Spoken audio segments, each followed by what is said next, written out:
Welcome back, everybody. This is Derek Kirby with the Dallas Prospect, back with another Mavericks postgame show here. Today, we're talking Dallas 107, Golden State 101. Why is this relevant, you might ask? Well, you went to Golden State and beat one of the best two teams probably in the league at this point, certainly one of the absolute top contenders you have this year. Golden State has led the NBA in defensive efficiency.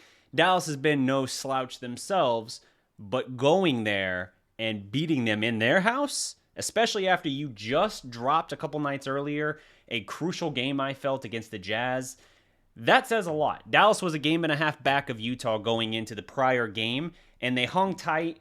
I think Jason Kidd overthought things a little bit. That was a huge game against the Jazz for Dinwiddie and for Bertans, and he didn't ride with them down the stretch, and they just kind of gradually lost pace. Eventually in that game, losing 114-109. This game didn't start great. It did not. Golden State was very, very physical. Luka teed up. He's leading the NBA now in technical fouls, 3 away from a suspension, which he swears will not happen. We've been here year in, year out. We know how that goes. And Jalen Brunson, you saw get teed up at one point. You saw a lot of frustration with how physical Golden State was playing, and the fact that guys that aren't even noteworthy players on Golden State could be physical with Luka and other guys and not get called for whistles. It was really getting in Dallas's head, and Golden State balloons up a big lead as a result. Dallas did make a run late in the first half, but Golden State closed, I think, on like a 9-1 run or something to make it, close to a 20-point deficit at the half, and their lead got as big as 21. And Dallas flipped it on its head in the fourth quarter. First, they had a 19-1 run. Between 9:43 and I think like 1:46, Golden State managed like 3 points. Overall, you're talking about like a 26-3 or 4 run. Dallas went ham. And Dallas went with a small ball lineup that paid dividends. I mentioned Spencer Dinwiddie, sensational against the Jazz, sensational last night as well. 31 minutes off the bench, 24 points on 10 of 14 shooting. Hitting big buckets, getting to the rim, hitting step-back threes. Dude is wheeling and dealing. 5 assists, 4 rebounds for him as well. Bertans, 7 points here. It wasn't the 17-point game or whatever he had against Utah, but it was still worthwhile, useful play for you. And 21 minutes for him. 2 of 6 from 3 for Bertans. But Reggie Bullock, he had the tough task of having to deal with Steph. Steph, obviously, is going to be Steph. Much better this time around than when Dallas beat them in Dallas a few weeks back. Steph, 27 points, 11 of 25. Still took a lot of shots. 25 shots to get 27 points isn't exactly efficient, but he still had his moments, and he was flexing and making all kinds of plays that only Steph Curry really makes. So you have to respect and honor that. But credit to credit to Bullock. Lots of great moments for him as well in there. 12 points for him, 4 of 8 from 3, 4 rebounds. He has certainly settled in and looks much more like the player Dallas thought they were signing in free agency. At this point, we have to have a real conversation about the fit. Now, we talked about this trade, the KP trade, and people hated it. I was very skeptical, but I was willing to be open-minded.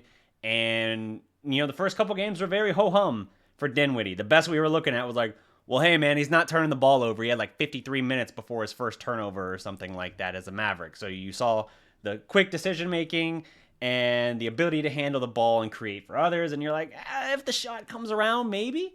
Well, now you're looking at it and you're seeing, hey, man, he's only played with Dallas for like 4 or 5 games. And now the last 2 against high-caliber opponents, he's been phenomenal. That deserves praise. And again, kudos to him here again last night. He was sensational. He was a big part of that run in the fourth quarter. Luka did get going, but it was a hard go of it for Luka. He ends up with 34 points, 11 rebounds, only 2 assists. That is a real aberration game for Luka. 10 of 21 shooting, 11 of 12 at the line. That's also an aberration, but the kind of aberration you want to see more of. 3 of 9 from 3. Really struggles for Luka. He's a -5 on the game. But Dinwiddie was a plus 17, and Bertans a plus 15.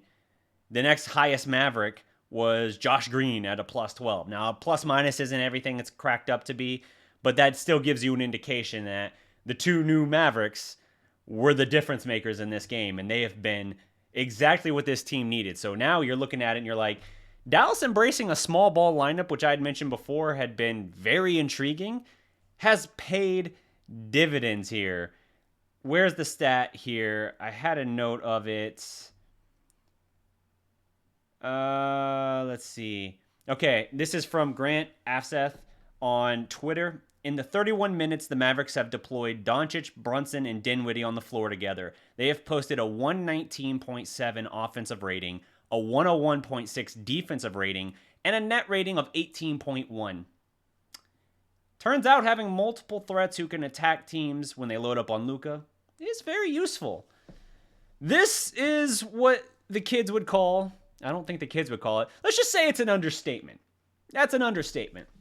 Having guys that can take some of that load off of Luka's back makes a difference.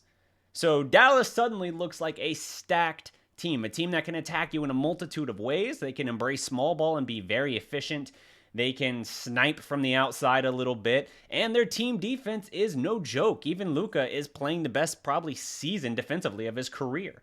Dallas now is 3-1 since making the trade, so I said earlier 4 or 5 games. We know now it's 4 games.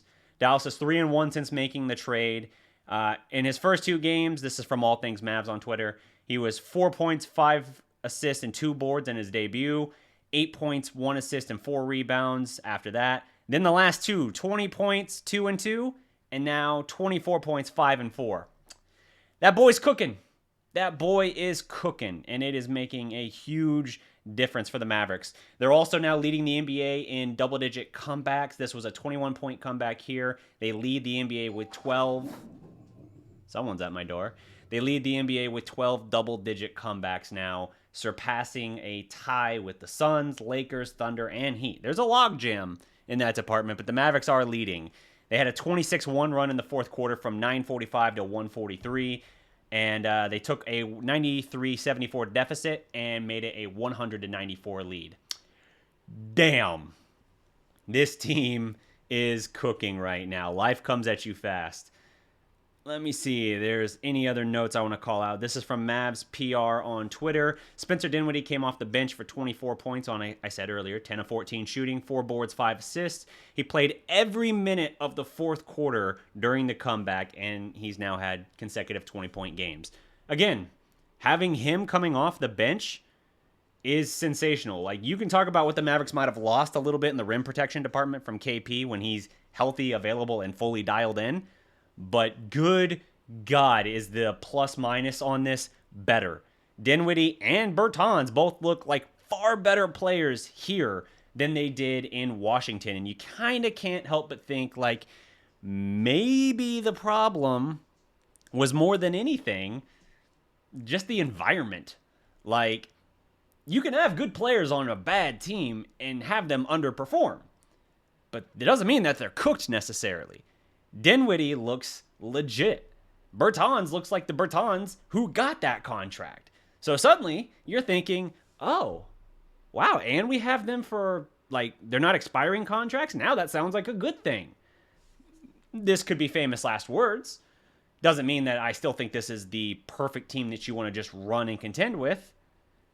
But something to consider. Something to take a look at. This team is a lot of fun. And it's really, really incredible to see things kind of coming together and gelling. I really wish that they hadn't made the decision that they did regarding the Jazz game, not playing Bertans and Dinwiddie enough down the stretch. Because if you had gotten that and this game, you would be in real... One, you probably would have leapfrogged the Jazz by now. But you would have been really, really cooking. So it's like you missed an opportunity, but if you learned a lesson from it and that's going to help you down the stretch, then, you know, maybe you take the lesson and you try to keep moving. This is from Panda Hank on Twitter.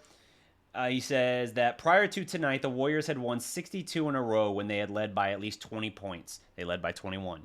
The Warriors were 4-0 when Moses Moody started. The Mavericks continued busting streaks. Interesting. It's really cool. But I'm not going to rattle on too much longer. I've said this recently, but it bears repeating again. This was the best Mavericks win thus far of the season. And you like what you see from the team. You can only hope that they're going to stay healthy and keep rolling towards the playoffs, because I know I've made this statement before and I've been proven wrong. Well, maybe not wrong. Maybe it was just not quite the matchup you needed. This is not a team anyone wants to encounter in the playoffs. Before, they weren't really, even before the trade, they probably weren't a team that teams wanted to face, but at the very least they knew, hey, if KP is integral to that team, odds are he's not going to be around, or he's not going to be at full health. Now that factor's gone, and you have a team that suddenly looks very capable and very scary. But that's all my time for this video. Thank you so much for watching. If you haven't already, leave a like, drop a comment below, subscribe to the Dallas Prospect, and until next time, guys, remember, every legend was once a prospect. Peace!